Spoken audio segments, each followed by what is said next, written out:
Buenos días, buenas tardes o buenas noches, estimado doctor Eduardo Atencio. Le saluda a su alumno Ricardo Márquez Chan para dar cumplimiento a la evaluación parcial correspondiente al curso de gestión del cambio. Le agradezco desde ya su atención. Empezaremos con la parte inicial, ah, en la que cabe mencionar lo siguiente. No es posible mejorar si no se cambia el status quo. La tecnología en constante evolución impacta en la competencia y por supuesto en nuestra empresa. La globalización, la competitividad son cada vez más intensas. Las organizaciones tienen como principal recurso a sus colaboradores, siendo ellos su principal ventaja competitiva. Por lo tanto, será necesario que, ante la necesidad del cambio, el personal sea preparado para ello y mantener ese diferenciador que hace exitosa a la compañía que conocemos como ventaja competitiva. En mi caso particular, llevo laborando en ISIL ya varios años y he sido testigo cómo la empresa ha ido evolucionando en procesos, competencias y cultura y adoptando nuevas tecnologías, lo cual se ha reflejado de alguna manera en su estructura orgánica. Hasta hoy he comprendido que estos cambios han sido la respuesta ante la necesidad del mercado y para aprovechar las oportunidades que a veces la vemos como cosas negativas o amenazas, ¿no? Y que es necesario revertir y cambiar la mentalidad para convertirlas en fortalezas y seguir siendo competitivos.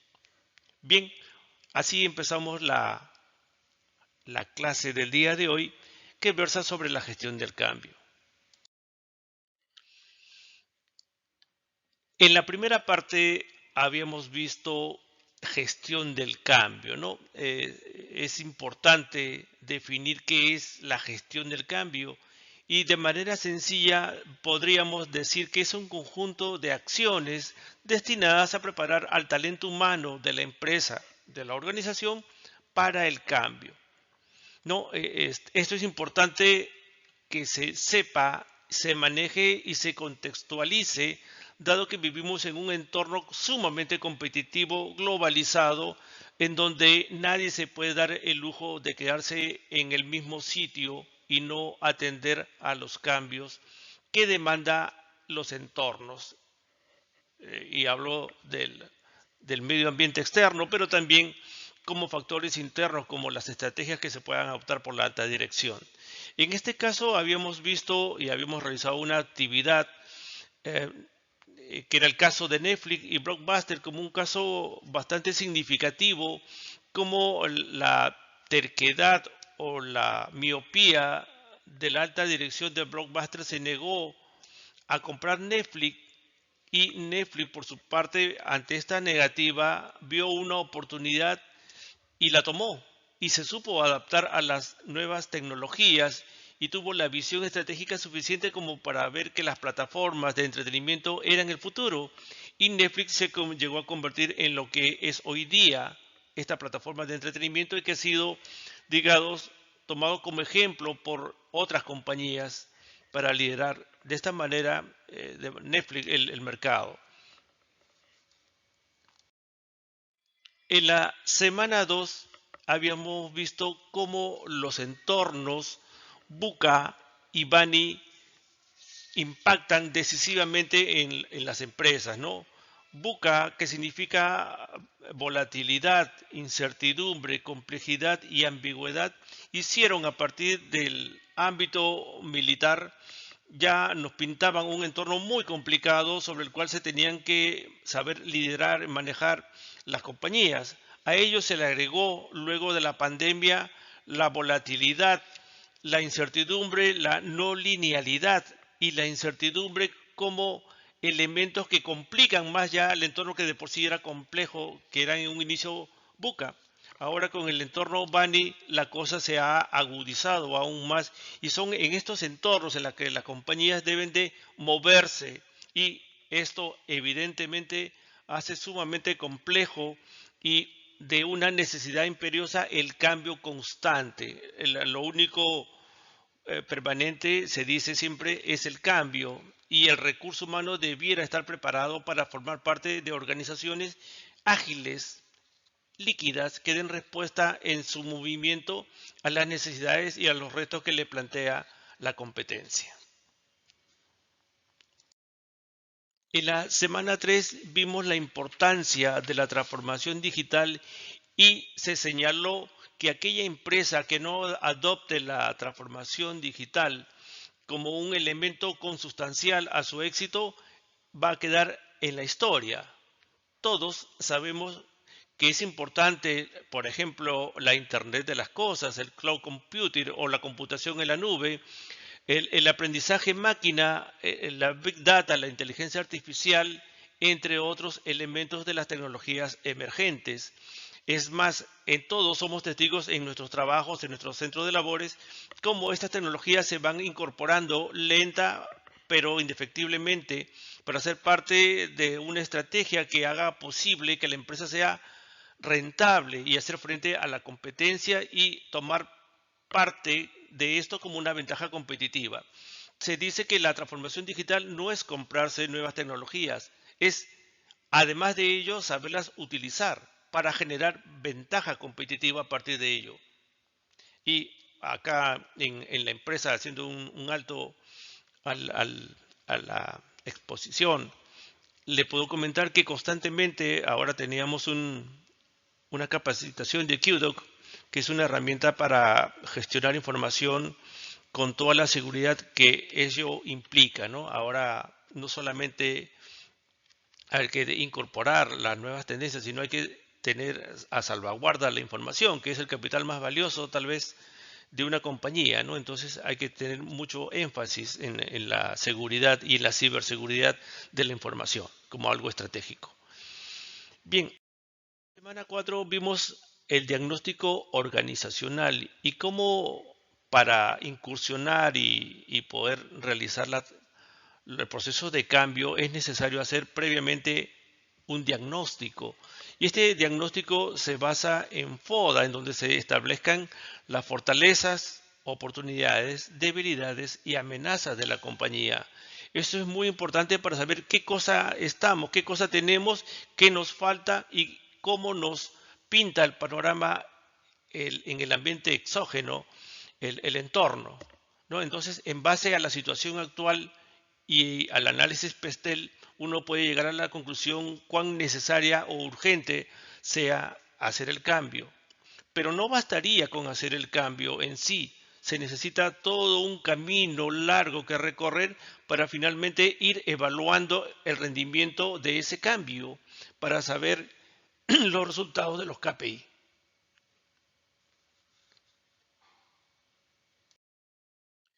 En el manejo de la resistencia al cambio que vimos en la semana 5, vimos cómo es natural y comprensible en el ser humano que ante el cambio, ante la incertidumbre, ante el desconocimiento, la gente sea reticente al cambio, se oponga al cambio porque a nadie le gusta salir de la zona de confort, perder las relaciones, cambiar de jefe, cambiar de estilos de liderazgo.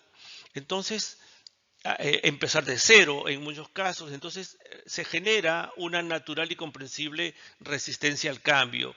Y existen algunos modelos, algunas teorías sobre esto, desde la primigenia, el de Kurt Lewin, que basó en 3 pasos su modelo, que decía descongelar, es decir, preparar el cambio, analizar y preparar el cambio, preparar al personal para el cambio, luego hacer el cambio en sí y nuevamente congelar para que el cambio se asiente en la organización y forme en más parte de la cultura organizacional.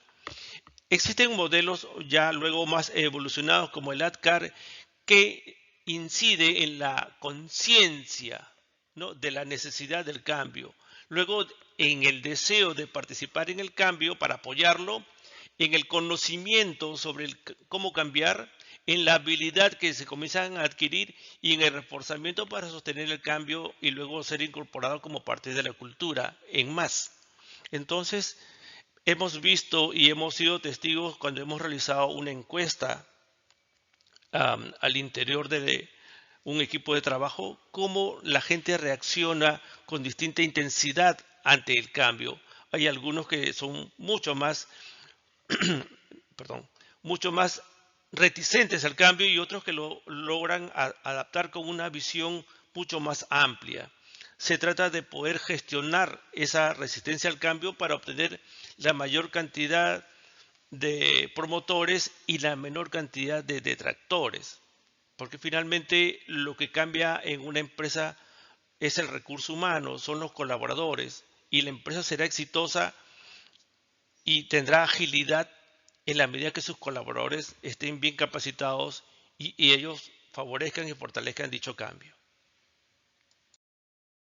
En la semana 6 vimos un enfoque proactivo y empático, la comunicación y la capacitación como elementos importantes para realizar el cambio. Entonces, si bien es cierto, el cambio genera rechazo, existen mecanismos para poderlo posibilitar. Uno de ellos es la comunicación que permita al colaborador saber, instruirlo sobre la necesidad y la ventaja o la oportunidad que podría no solamente acarrear para la organización, sino para sí mismo el participar del cambio, el hacerle conocer cuál es la ventaja del cambio es muy importante para que la gente cambie de mentalidad. Y luego, unido a ello, deberá ir la capacitación que posibilite estar en las condiciones suficientes a cada colaborador para poder responder a ese cambio y perder el temor que en un inicio tuvo. En la semana 7 hemos visto las iniciativas de la transformación y que éstas no están libres de desafíos. Entonces, sabemos muy bien que es importante ser partícipe de las nuevas tecnologías de la industria 4.0, ¿no? Del blockchain, del big data, de la inteligencia artificial, del metaverso, de la computación en la nube, ¿no? En el aprendizaje máquina. Eso está perfecto y todos somos conscientes de que las empresas tienen que apuntar a ello para seguir siendo competitivas y existir de aquí a unos años con éxito.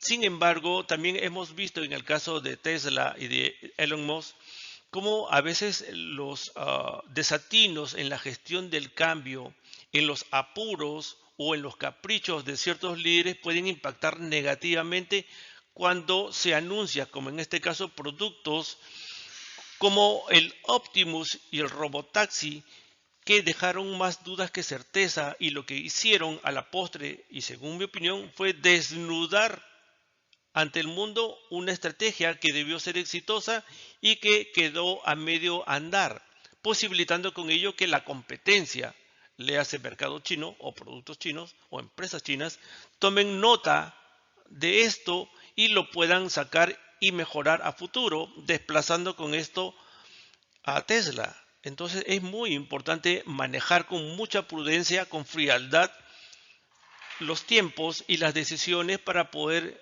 incursionar y no mellar la imagen de una empresa, como ha ocurrido ahora, y en donde las acciones han bajado simplemente por sacar las cosas antes de tiempo. Entonces, ese es un tema que ha quedado muy asentado en mi persona. Una reflexión final es una breve historia contextualizada en pandemia. En ese entonces, hasta ese entonces, todos los servicios que ofrecía ISIL eran 100% presencial y muy poco, digamos un 5%, eran clases remotas. Yo trabajaba en el área de soporte técnico y nos encargábamos de ver que los laboratorios informáticos estén en buenas condiciones, de atender a los profesores o alumnos, en atender las reservas que eran presenciales para que todo vaya correctamente, entre otras cosas, por supuesto. Cuando llegó la pandemia, se eliminó la presencialidad y entonces hubo la necesidad de pasar de un esquema 100% presencial a un esquema 100% remoto.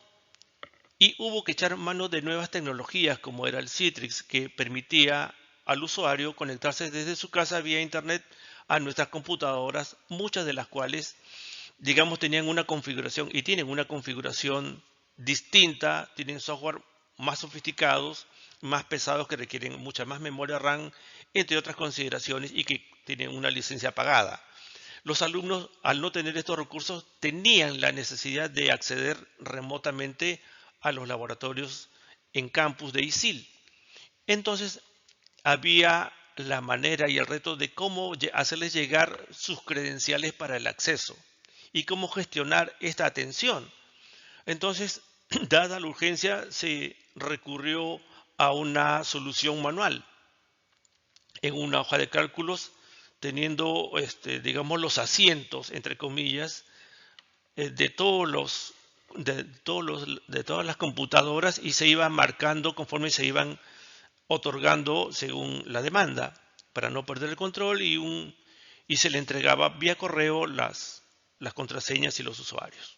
Bien, eso permitió en ese entonces darle empleo a un equipo de unas 10 personas que se hubieran quedado sin trabajo porque su atención sí era 100% presencial, y al ya no haberla dejaba de aportar valor para la empresa. Entonces, lo que hicimos fue incorporar a esas personas, capacitarlas para darle, digamos, posibilidades de seguir aportando valor. Y eso fue una experiencia agradable, fue un cambio rotundo porque nos permitió migrar de la presencialidad a la remoticidad. Sin embargo, esto duró lo que duró la pandemia, y luego este equipo fue reemplazado por una solución informática, es decir, por un sistema automatizado que trabaja 24/7, que no cobra planillas, que no genera gastos, etcétera, etcétera. Y la verdad, entonces comprendí que las empresas no están hechas para ser, digamos,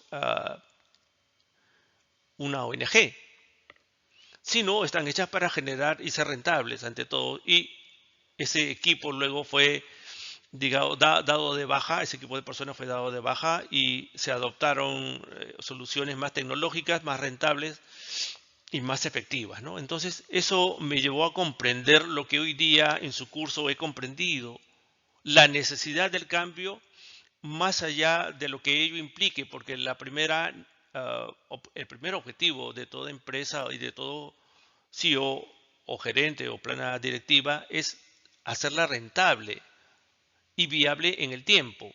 Y el cambio es una necesidad constante. Entonces tenemos que incorporar en nosotros, en nuestra forma de pensar, que las personas que no se adapten a los continuos cambios van a ser historia, van a pasar a la historia. Entonces, es una competencia muy importante para los jóvenes tener eso en cuenta, que deben estar, digamos, aptos para el constante aprendizaje, y de ese aprendizaje para abordar nuevos conocimientos de manera constante y ser competitivos y ser de alguna manera más empleables en el mundo de hoy. Entonces es una cosa que yo atesoro, que he podido a estas alturas del camino poder reflexionar y darme cuenta que realmente el cambio es una necesidad imperiosa para seguir existiendo y ser competitivo y exitoso en el mercado. No solamente desde el punto de vista empresarial, sino desde el punto de vista personal. Yo le agradezco mucho su atención, estimado doctor Atencio. Mi nombre es Ricardo Márquez y espero haya sido de su agrado la participación. Muchas gracias.